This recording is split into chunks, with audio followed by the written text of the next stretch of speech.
Coucou YouTube, on se retrouve aujourd'hui en live pour la pioche à lire de septembre. Je dois vous avouer qu'avant, normalement, c'était une pile à lire de septembre. Sauf que j'ai eu des réceptions aujourd'hui que je viens d'unboxer en live. Et c'est la fête des emotes, hein, comme d'habitude, tout le monde vous dit bonjour sur le live. J'ai eu des réceptions que j'ai envie de lire en septembre, donc maintenant c'est devenu une pioche à lire. À la base, j'avais été super raisonnable, j'avais mis 6 livres, plus 2 si j'ai le temps. Mais là c'est un petit peu plus, du coup. C'est un petit peu plus. Désolée pour le format. Je dois vous avouer qu'en septembre, il y aura peut-être quasi que des vidéos faites en live. Pourquoi ? Parce que je suis actuellement en train de... comment dire ? Je change pas de travail, mais je change ma façon de travailler. C'est-à-dire que je passe de l'hôpital à un cabinet. Et pour ça, j'ai énormément de choses à faire pour le cabinet. Et franchement, je pense qu'il va être totalement impossible pour moi de me poser devant la bibliothèque. Rien que déjà lire, c'est un peu compliqué. Donc me poser devant la bibliothèque pour filmer une vidéo, puis monter, puis ça va être trop compliqué. Je pense qu'en live, c'est plus simple pour moi, là pour septembre. On reprendra comme d'habitude en octobre. J'espère que ça vous dérangera pas trop. Juste un mois, c'est tout. Après, on reprendra les bonnes habitudes. Mais là, je peux pas. Là, je peux pas. Je vais virer le chat. Je suis désolée. Nous ne vous verrons plus. Voilà. Désolée. Mais du coup, vous voyez le début. Ah ! Il y a 3 piles, du coup. Je commence pour cette pioche à lire par les graphiques. J'ai 2 graphiques. J'ai mis... ce sont 2 webtoons, pour le coup. Mais il y aura aussi des mangas. C'est juste que j'avais pas envie de choisir. Pour moi, je choisis directement dans ma pioche à lire manga. C'est tout. Le premier, je viens de l'acheter la semaine dernière alors que je suis en presque no-buy. C'est A Tender Heart, le tome 1 de Aloha et Juari. Comment je suis devenue la servante du duc chez K-Books. On est avec une jeune femme qui se retrouve transportée dans l'univers de son roman favori. Voilà. Dans Seule la mort attend la vilaine, d'ailleurs il y a le tome 3 qui va bientôt sortir, j'ai trop hâte. Si je le reçois, je vais le relire parce que je l'ai déjà lu. On est dans un jeu vidéo, ici on est dans un livre comme dans Comment Reliana a survécu au manoir Weeknight. Je vous jure, j'en peux plus des noms à rallonge, mais c'est ça.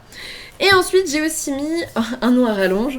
Je suis tombée dans un jeu de harem inversé de Goya et Inouï, c'est le tome 1 chez Siku, ça fait partie de Michel Lafon. Et on vous dit que on est avec Elvia qui se retrouve comme dans la peau de la méchante d'un jeu vidéo. Donc on est un peu dans Seule la mort attend la vilaine, sauf que dans Seule la mort attend la vilaine, elle est pas si méchante que ça finalement au final. Mais bref, pour les 2 graphiques, c'est ça. Ensuite, j'ai bien sûr mis, sinon j'allais me faire taper sur les doigts, les deux lectures communes de septembre. Ça se passe sur Discord, je vous mets le lien en barre d'infos comme d'habitude. Méduse de Martine Desjardins, chez La Talente, je l'ai loupé. Chez La Talente, il fait quoi ? Il est un petit peu cher peut-être pour ce qu'il est, 206 pages.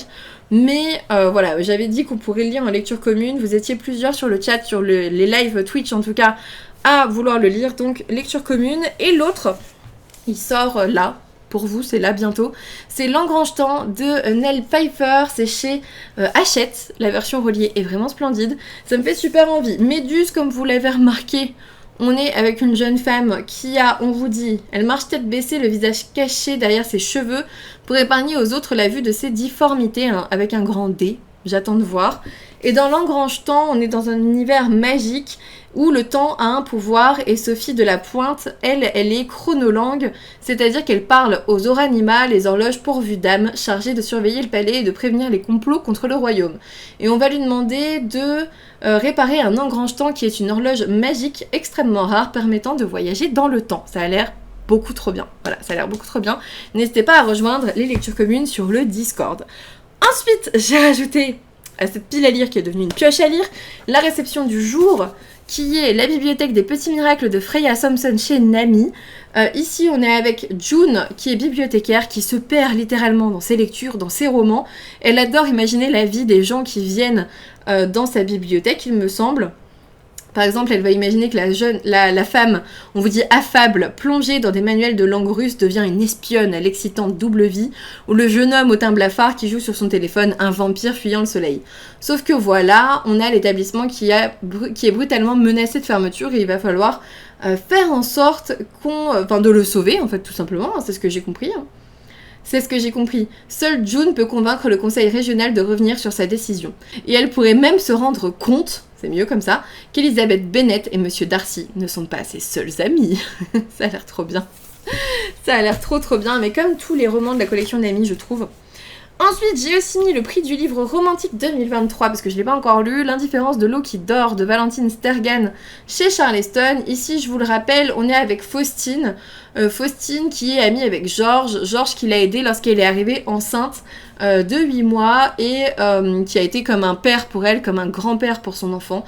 Sauf que voilà, bien sûr, Georges décède. On parle deuil, on parle reconstruction aussi parce qu'elle va essayer de retrouver...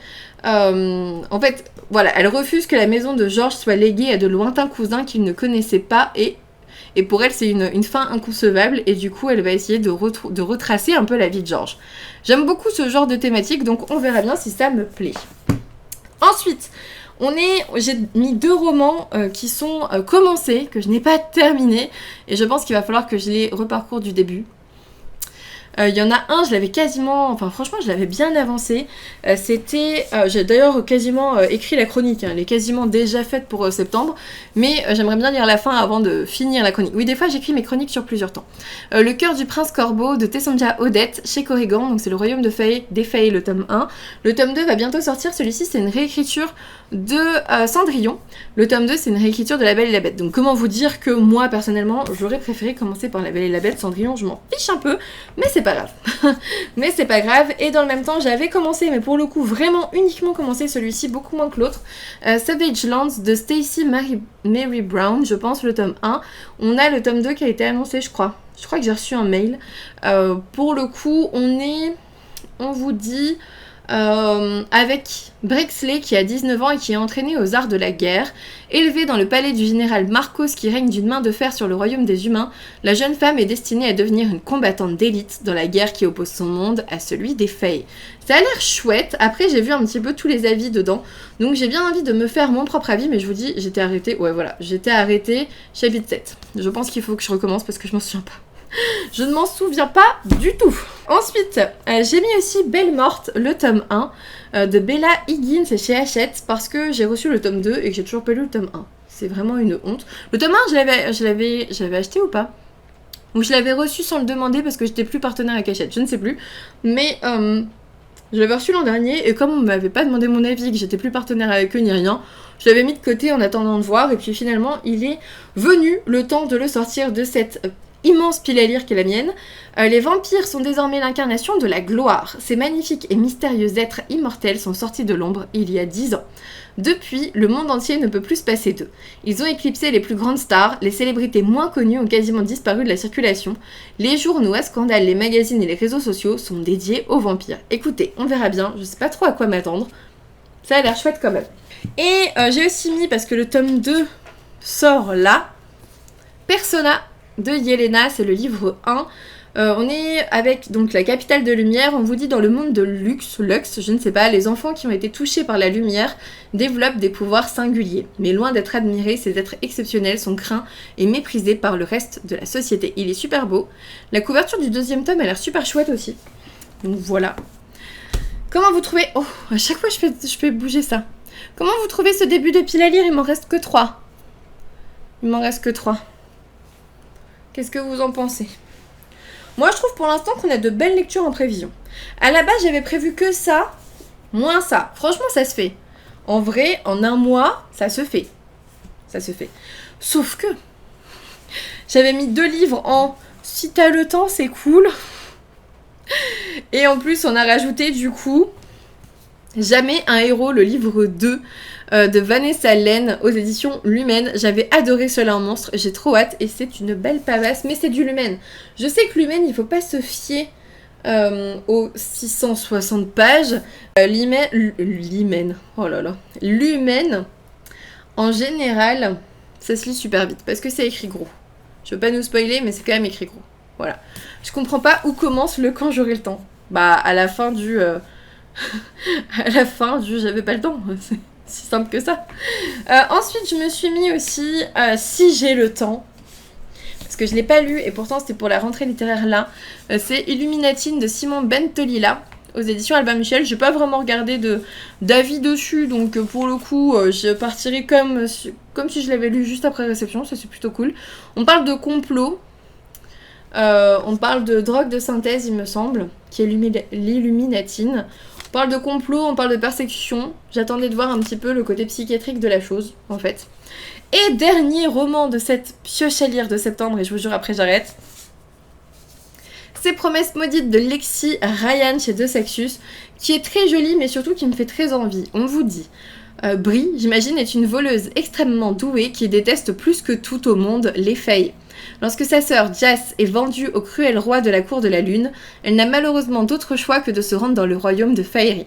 Pour sauver la jeune fille, Brie passe un accord avec le roi et accepte de voler pour lui 3 puissantes reliques magiques à la cour du soleil, mais encore faut-il pouvoir les trouver.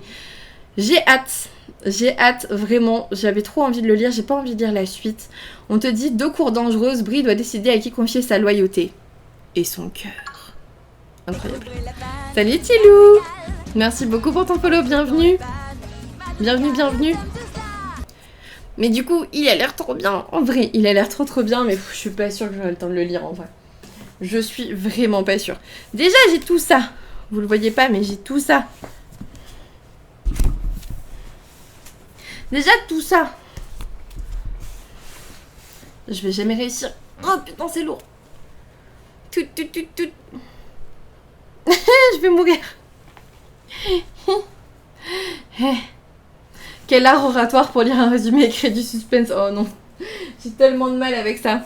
Parce que des fois, quand tu lis trop vite un résumé, t'as la phrase qui se fait dans ta tête et en fait c'est pas la bonne. Du coup pour YouTube, je vais vous laisser par ici. J'espère que cette vidéo vous a plu, même si on était dans le décor du live et que c'est pas vraiment comme d'habitude. On y reviendra en octobre. N'hésitez pas à me dire en commentaire ce que vous avez prévu de lire en septembre et n'hésitez pas aussi à me dire si vous avez lu certains de ces livres, ça pourrait m'inciter à les lire plus vite, peut-être. N'hésitez pas à nous rejoindre sur Discord pour les lectures communes, un petit pouce bleu, un abonnement si ça n'est toujours pas fait, ça me ferait super plaisir et puis moi je vous dis à bientôt pour une nouvelle vidéo.